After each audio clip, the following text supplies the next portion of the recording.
Hello and welcome to day 2 of our Festival of Ideas. As we said, this is not a regular conclave. Here we actually have a conversation, we have no fights, we discuss and debate ideas. And what better topic to have than the idea of India? So joining me on the panel are people we've read, we've heard their views, we've read their books, but today we're going to be hearing them in person. Vinayji, the idea of India is something that has become also very political, aajkal.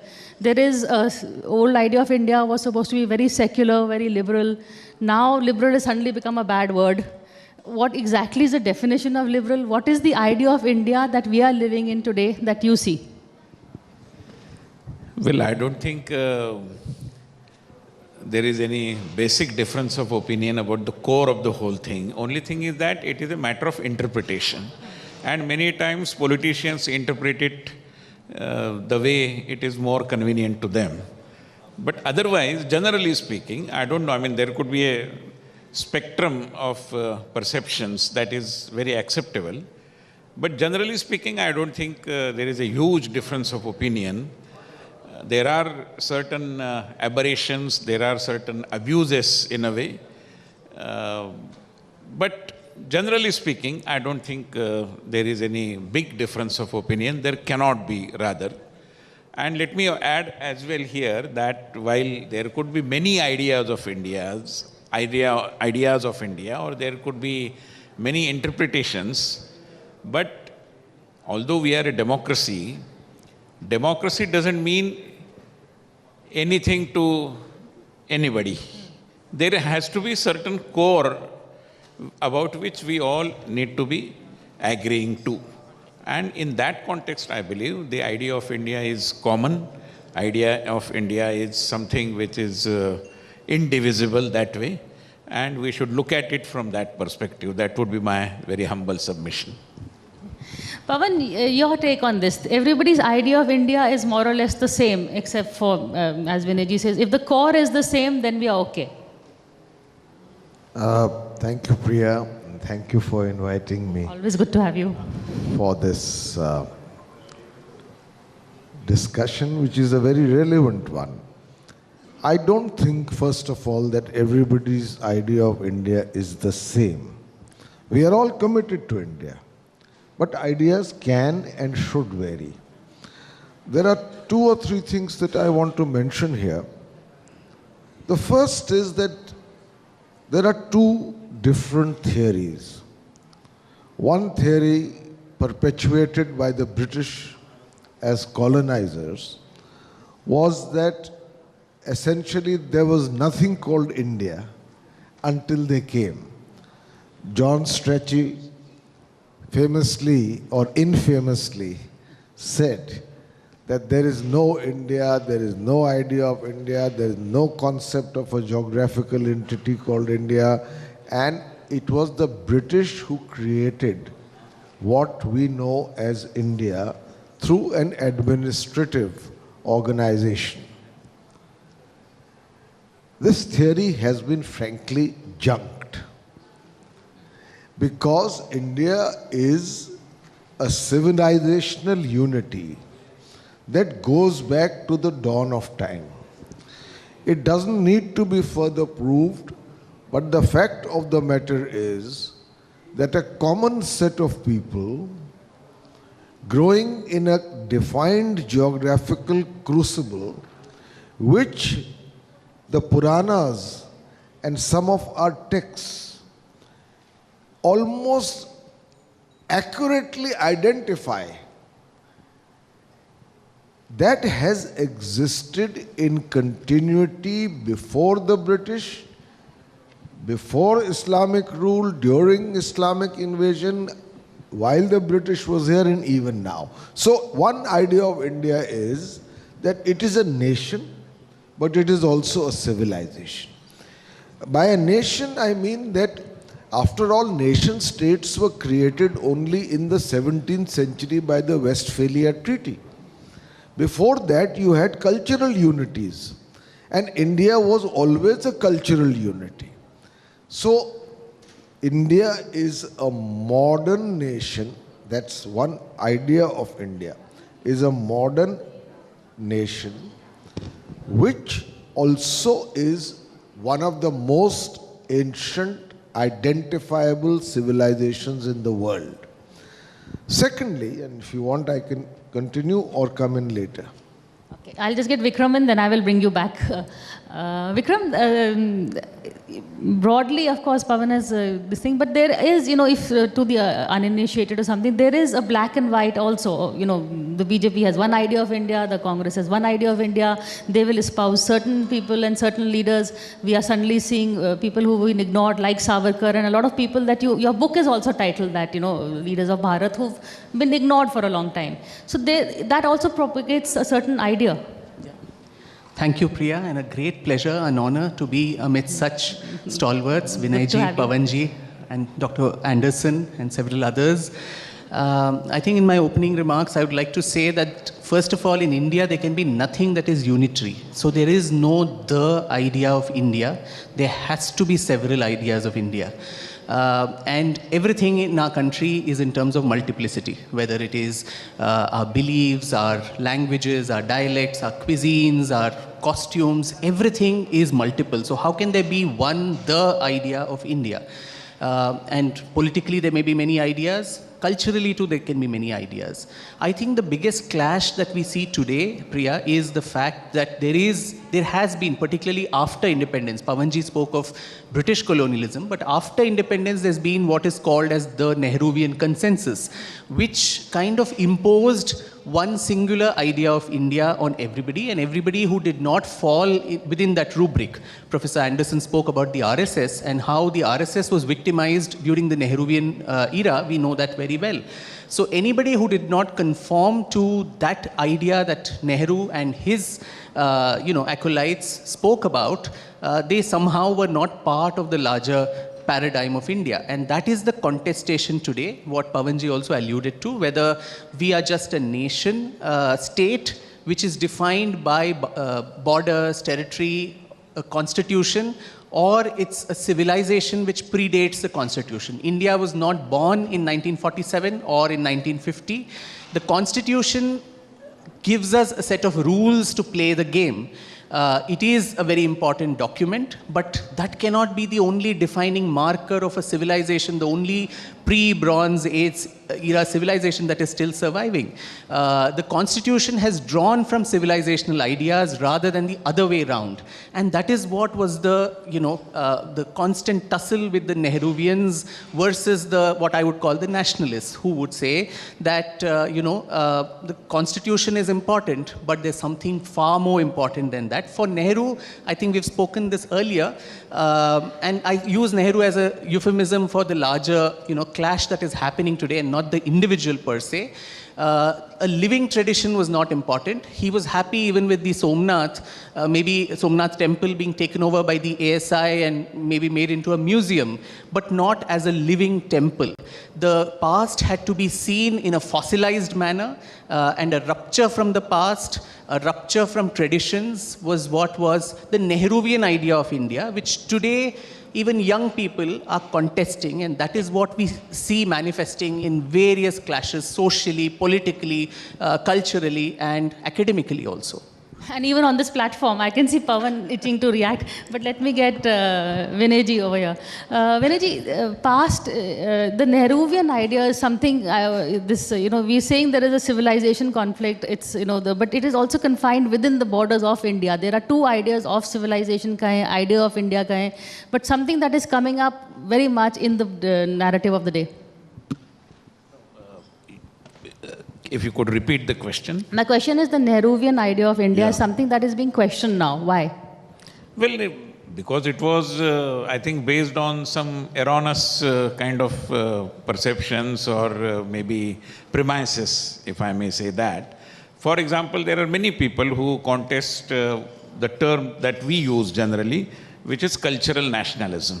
And what Pavanji said, that we are a civilizational nation, not just a geographical nation. And there comes the difference of opinion. Our boundaries do not define our national character. It goes much, much more beyond, because history is a witness to that, whether it is Gandhara or any other thing for that matter, or the influence of our epics for that matter, which transcends our geographical borders. So we are a cultural nation, and therefore we believe in cultural nationalism, and there is nothing wrong about it. To a certain extent, see, unfortunately, what happened is amongst the Nehruvians, there is some kind of a unnecessary sense of being apologetic about this cultural contest. And culture also has to do something about spirituality. Had that not been the reason, Nehru would not have desired that after his death, the ashes should be immersed in Ganga, in various parts of Ganga for that matter. So I believe unnecessarily there is some sense of being apologetic. I mean, people are a little shy about their cultural or spiritual identity, which is not required. And that is what we are very boldly and unhesitatingly putting forth. That's it. Pawan, you want to comment on this? You know, Jawaharlal Nehru is very much, many decades after his death, more in the news for the wrong reasons than the right ones. The fact of the matter is that his contribution to the making of India in accordance with the principles of the Constitution, which reflected the principles and foundations of our ancient civilizational heritage, are frankly not only laudable but almost unparalleled. But like with every individual, he had, for his time, certain notions about modernity.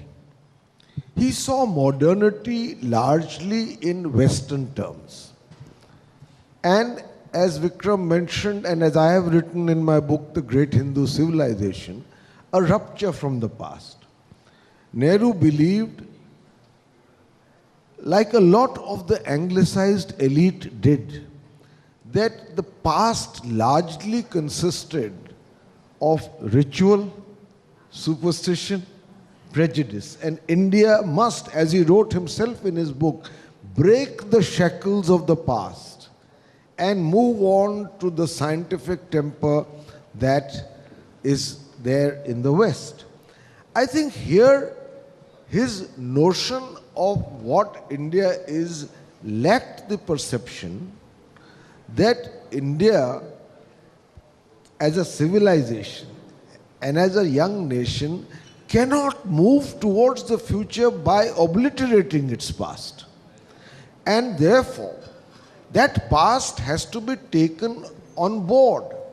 And even something like secularism cannot be defined as the negation of religion, but as the acceptance of the fundamental principle which is the foundational and cardinal belief of Hinduism, of respect for all faiths. You know, that I think is the second idea of India. Hinduism, which was by far and for millennia the foundation of this ancient civilization. I don't say this because I'm xenophobic, because that are the facts of history. And history has been predated now by at least 3,000 years due to, you know, the river Saraswati and the Rig Veda. But the truth is that Hinduism's foundational principles were never exclusionist. They were always inclusive. And I want to, if you give me 2 minutes, elaborate on it. And Vikram and I have discussed this often. I mean, there is a broad vision in Hinduism of not being doctrinaire. The Mahavakyas of Hinduism, Ekam Sat Vipraha Bahuda Vadanti. Now this is said 5,000 years ago, when most people at that time believed that what we believe in is the only right thing and everything else is wrong. Hinduism had the courage, the audacity, the profundity of thought to say, Ekam Sat, the truth is one, wise people call it by different names. It was Hinduism's Mahavakya. And when I entered parliament, the first thing I saw was outside at the main gate, Udar Charitanam Vasudhaiv Kutumbakam. Again said 5,000 years ago, when people believed that only our world is the world that matters, here were Hindus saying the entire world is our family. Or a third Mahavakya, Ano Bhadraha Kritavo Yantu Vishvata. It's a remarkable insight. Let good thoughts flow to me from all directions. So Hinduism is an inclusive religion, and that is why in Hinduism there is not one system of philosophy. There are 6 systems of Hindu philosophy. There is also the Charvak school, which says that the Vedas are a bunch of lies, and it is part of Hinduism. There is the Tantra school, which has esoteric practices different from mainstream Hinduism, and it is Hinduism. No one has been burnt on the stake in Hinduism in its entire history for blasphemy. Because Hinduism is not, unlike other faiths for whom I have great respect, like the Abrahamic faiths, it is not an exclusionist faith. And that is reflected, it must be reflected in the idea of India as a nation as well. When Vikram said that India is a land of diversities, I fully agree with him. But where I slightly disagree with him, actually we rarely disagree, is that underlying that diversity, which is so apparent, for instance, to an outsider, dress, food, cuisine, topography, name it. But underlying that diversity is the unity of a civilizational consciousness of who an Indian is. And that will never go. And a last example, when from Amritsar someone comes to Chandigarh, in Chandigarh is called an Amritsari. When the same person from Chandigarh goes to Delhi, he is called a Punjabi. But when the same person goes abroad, he is called an Indian. That sense of unity underlying that diversity must be the idea of India. Well said, Pavan. Vinayji, you wanted to come in, or I'll get Vikram? No, I mean, I just wanted to flag, I mean, I'm really happy to listen to Pavanji, always very thought-provoking. But one idea which I believe we cannot ignore, one particular aspect of this discourse is that while we all say Ekam Sat Vipra Bahuda Vadanti, but it will become a part of our mainstream discourse only when everybody accepts that. If somebody say my way or highway, if some people say that you are valid, they are invalid, then there is a problem. So therefore, if we are ready to kind of convince, in the sense, if we are successful in convincing everybody that Ekam Sat Vipra Bahuda Vadanti is the cornerstone of the idea of India, I am sure there should not be any quarrel around that. But unfortunately, that is not happening, which is why people who have faith-based quotas in their parliament also try to teach us secularism. That is the irony of the whole thing. And therefore, we should be steadfastly, courageously, in a very determined manner, talk about this Ekam Sat Vipra Bahuda Vadanti. And I am sure all belief systems will have to agree to this if we really believe in what we call as harmonious collective life of the humanity. Okay.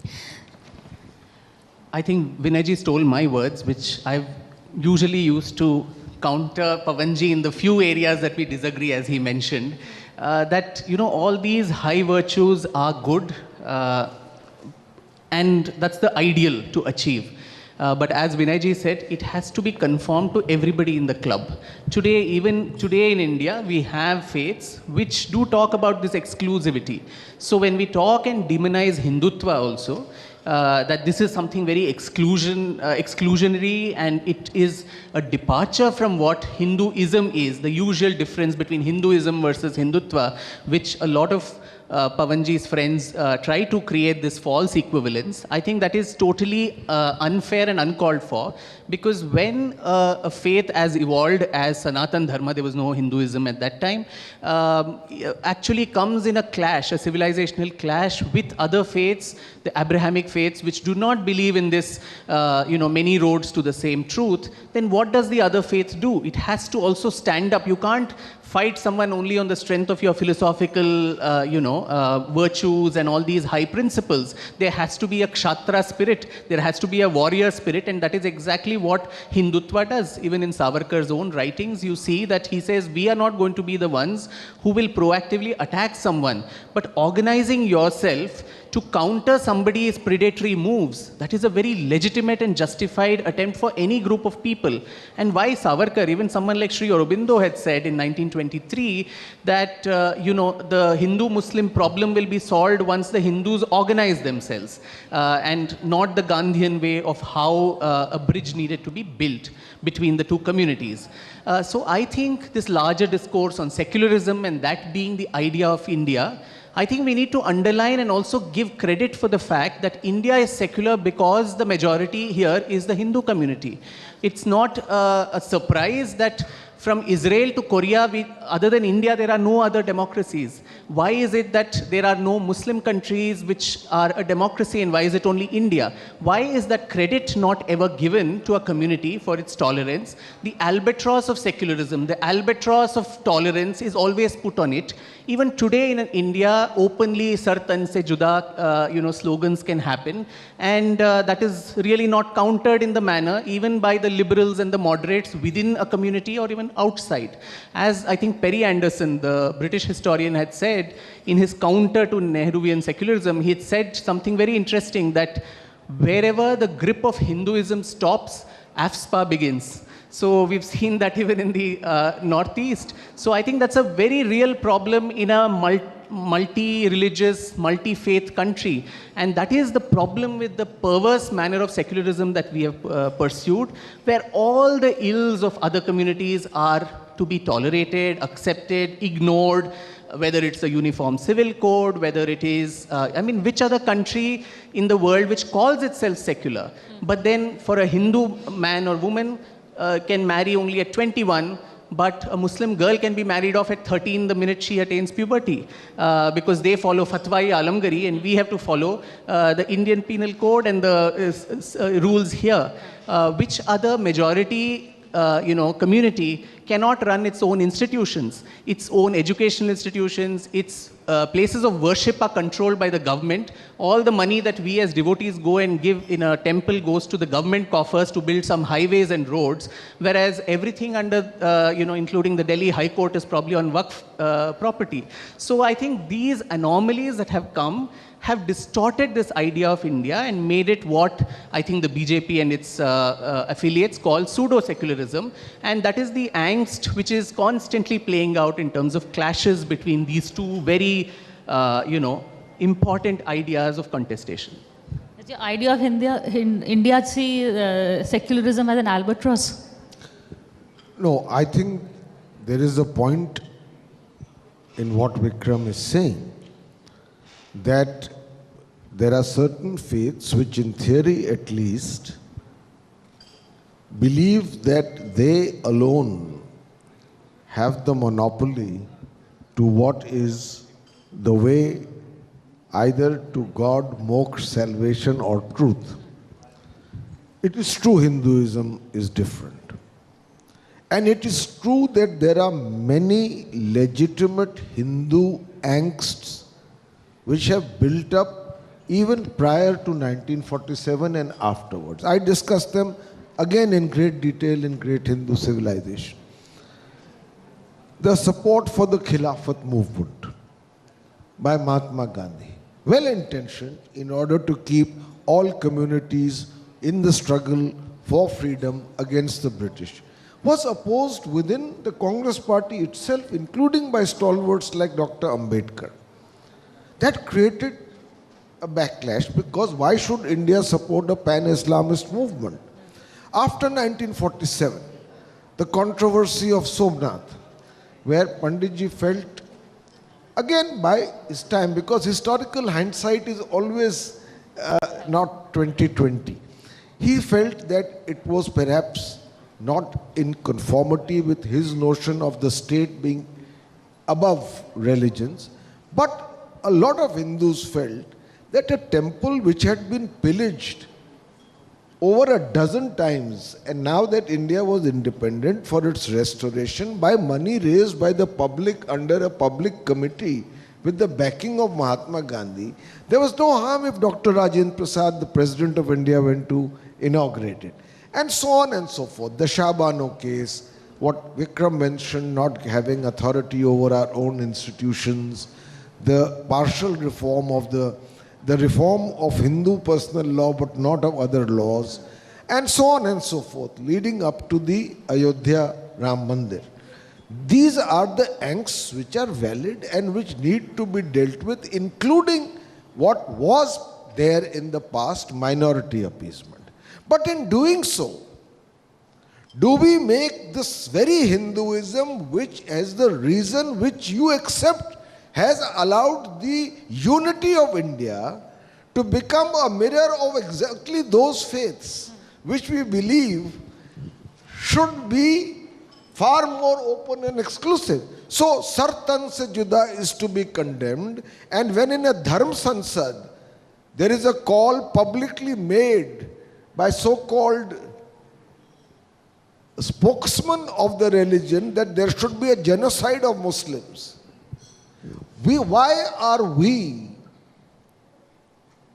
endangering the unity of this country by emulating those whom we have and will, through our conquering eclecticism, assimilate, and to a great extent have assimilated? Okay. Today India is a country of many faiths, living peacefully most of the time since 47 with aberration.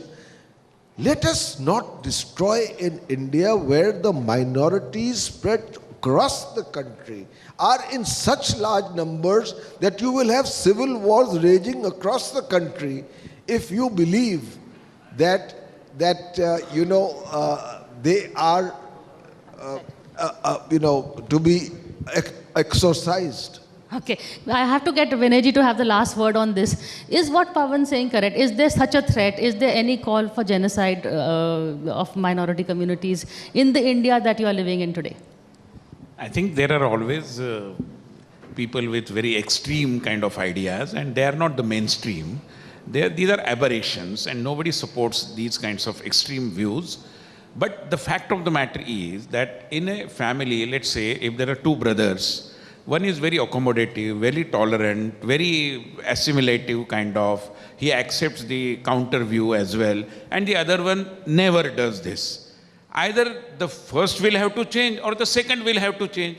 If the second change, the first also tries to emulate him, which is wrong. But yes, it happens. It's a natural kind of a corollary of the thought process that unfortunately was shaped for several decades post-independence. And we were given to understand that being a Hindu is something which is our crime, which is our sin. Even the term Hindu was not being considered as something. I mean, people used to say, oh, this term came from somebody else, and this is, I mean, what kind of things are we talking about? I mean, these are diversionary tactics. Let us face that we are all in this particular country, and our identity essentially is that of Indian, of which, as he rightly pointed out, we are Indians, and India is India because majority over here are Hindus. Let us accept that. I think that is something we all agree on, that the idea of Hindu... No, Pawan does not. I can't agree. Okay, but we are out of time. We are what we are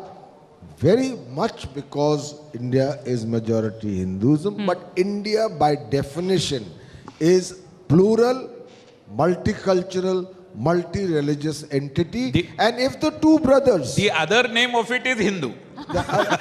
The other name of pluralism is being Hindu. Okay. That is where we have begun to emulate those whom we criticize. See, this is what I said, Priya, that giving acknowledgement where it is due is not done. You shy away from Let us be broad-minded. This is our strength. No. Therefore, I have given perhaps in a 400-page book greatest tribute to Hinduism, which many Hindus are not aware of. Yeah, However, I want to say to end, if you like, this two brothers, either they can accommodate because the one that is more accommodating influences the other, or They are not going to get influenced, unfortunately. So if we give it up, we will have what is called a partition. No, And we are- that is going to be a division of it. Mr. Verma, I am not saying that we have to give up.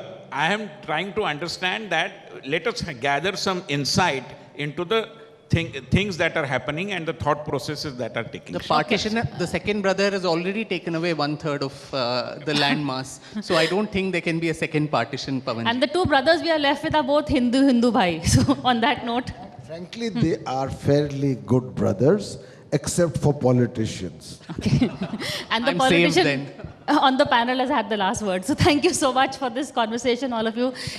For more such videos, subscribe to the NewsX YouTube channel, hit the bell icon.